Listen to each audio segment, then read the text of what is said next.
Hi, Paul Sackis, Good News Broadcast. I'm speaking to Karen Reivich. Hi, Karen. How are you? I'm well, thank you, Paul. Good. This is a subject I said I want to do this interview because it's about positive parenting. Exactly. Okay, we like positive parenting. Actually, our whole Good News is built around positive news, but life-affirming.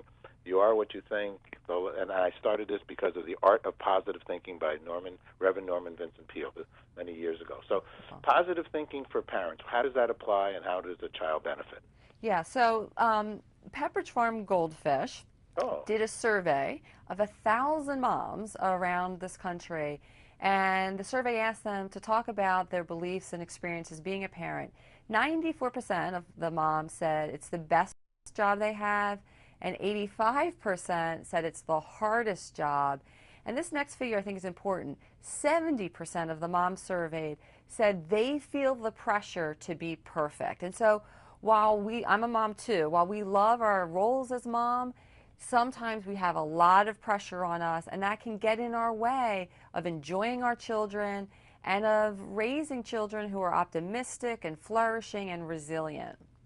Okay, so what are some things, and I am a grandpa, so I am back into mommying because my daughter's a mommy now and children and, many years later. So, and she's a busy bee, no doubt about that. And she's a good mom and very dedicated and a good husband. It takes a good husband to have a good mom. Well, absolutely. And Paul, here's something that grandparents can do as well as moms and dads. Good. It's called the happiness scavenger hunt, and I did this the other day with my 5-year-old. Here's what you do: you grab a piece of paper, you grab your grandchild or your child, and you write down on the piece of paper simple things that you can do together or things you see in your neighborhood that make you smile or make you laugh. And so my daughter wrote, we wrote down, we like going to the park and swinging. She's totally into ants right now, so we wrote down we want to find ants that are on the march, and a couple other things. And then we go on a scavenger hunt. We give ourselves 30 minutes to see how many of those things that we wrote down that make us happy we can see and do. And I'll tell you why this is so powerful. As a busy mom, it gives me an opportunity to relax, to take a breath, to really enjoy being with my daughter. And it teaches my daughter to really pay attention to what makes her happy. That's a lifelong skill. That's the skill of optimism, of paying attention to the good things in life. And we can all benefit from that. And parents, I have always found, and tell me what you think, my daughter taught me more than I taught my daughter. My daughter taught me to calm down, for me to slow down, because I'm the crazy one running around, and she was kind of like, no, I want to watch Nadia Comaneci 5,000 times. Right. And I don't know, what do you think in that regard? Well, listening to your children. I think it's critical to listen to our children. And another thing that the parents said that we surveyed is that if they could change one thing, what they would want to change is to have more of those happy everyday moments, just being in the moment with our kids. And I'm excited because I've helped put together a resource for parents called Fishville Thinking, where we take the science of positive psychology, what we know about in terms of building positive emotion and resilience and deep engagement in life, and at Fishville Thinking we present it to parents in ways that they can just tweak what they're already doing with their kids so that they're still accomplishing that goal, but also empowering their children with optimism and resilience.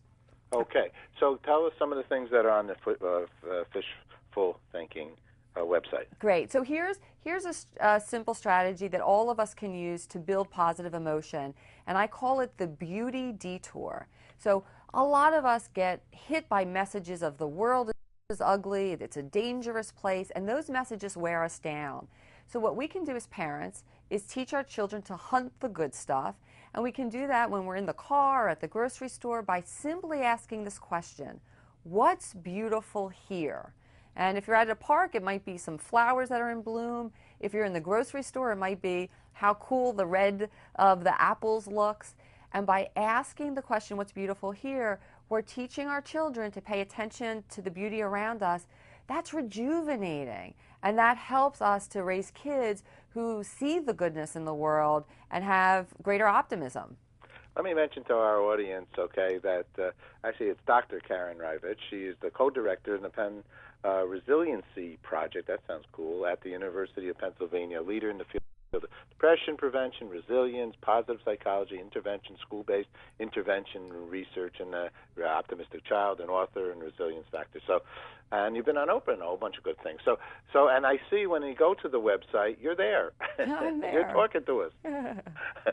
So on the website, so take a quiz here and then become a fan and go fish. Now, my grandson is heavy duty into the goldfish, and so is their grandpa. That's a great item, those goldfish things. They are great. A guide to raising optimistic kids. Show me. Wow. Wait a second here. So, can I just add, one of the things that we what we strive to do with Fishville Thinking is teach these 5 critical life skills to children. So we've talked about optimism. We also teach parents how to cultivate resilience in their children, how we can teach our kids to bounce back. We teach parents how to raise kids who know who they are at their best, what's right with them. We call that empowerment. Yay. We teach goal setting. And finally, we teach emotion awareness. It's so important, Paul, that our kids are comfortable identifying their own emotions and expressing them in healthy ways.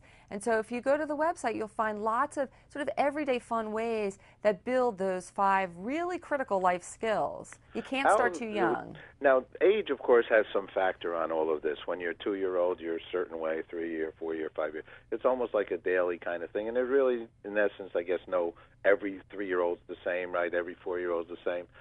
How does a parent kind of, I mean, I always used to say when my daughter would go another year, now I know how to raise a 7-year-old. Now I know how to, I know what at least not even raise, have an experience of a 6 or 7-year-old. How do you deal with age and the growth of a child? Yeah, so there's things that we would expect a 10-year-old to be able to do that you wouldn't expect a 3-year-old to do. And so one of the things we really strive to do with this resource was to give different ways that parents could build optimism, for example, or a sense of mastery in their children. Mm-hmm. How would you do that with a preschooler versus how would you do that with a 10-year-old? I've got 2 12-year-olds, a 10-year-old, and a 5-year-old, so I'm always, as a mom, working to figure out how I can cultivate these skills in a way that's developmentally appropriate for the ages of my kids. Mm-hmm. Okay. And is it good not to, in essence, my grandson is a big boy, okay? His dad is like 6'6" or something, so he's a big guy. He towers over everybody. But, his development is still, he's a 3-year-old, right? But he looks like a 5-year-old. Yeah. But so some of those things also, there's physical concerns as well, is right?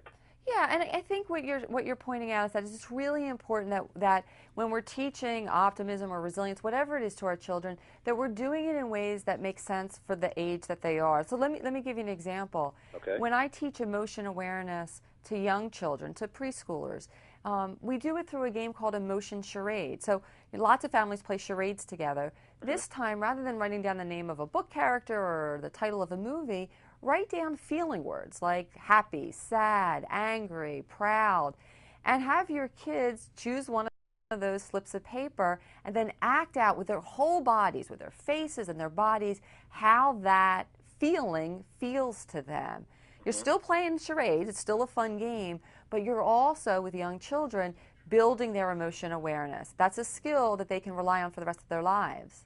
It's beautiful. Okay. The site is quite simple here, too. I like that. Optimism, resilience, goal setting, empowerment, emotional awareness, some of the things you were speaking about. And last question for you, and I want to make some more shows with you. I'm letting you know that now, if you'd like to make some more. Absolutely. What's good news for you, Doctor? Good news for me is that I'm here in Philadelphia, and the Phillies are going to win tonight again't the Yankees. Do you know where you're calling, though, now? I do. But no, just go the Phillies. good thing here is that I'm a Brooklyn Dodger fan, so it doesn't really, to a certain degree, matter. But the point is that let's hope the best team wins. Absolutely. Are you okay with that? As long as it's the Phillies. You're okay. All right, thanks a lot. Thanks for sharing. Thanks, Paul. Take care. Bye-bye. Bye.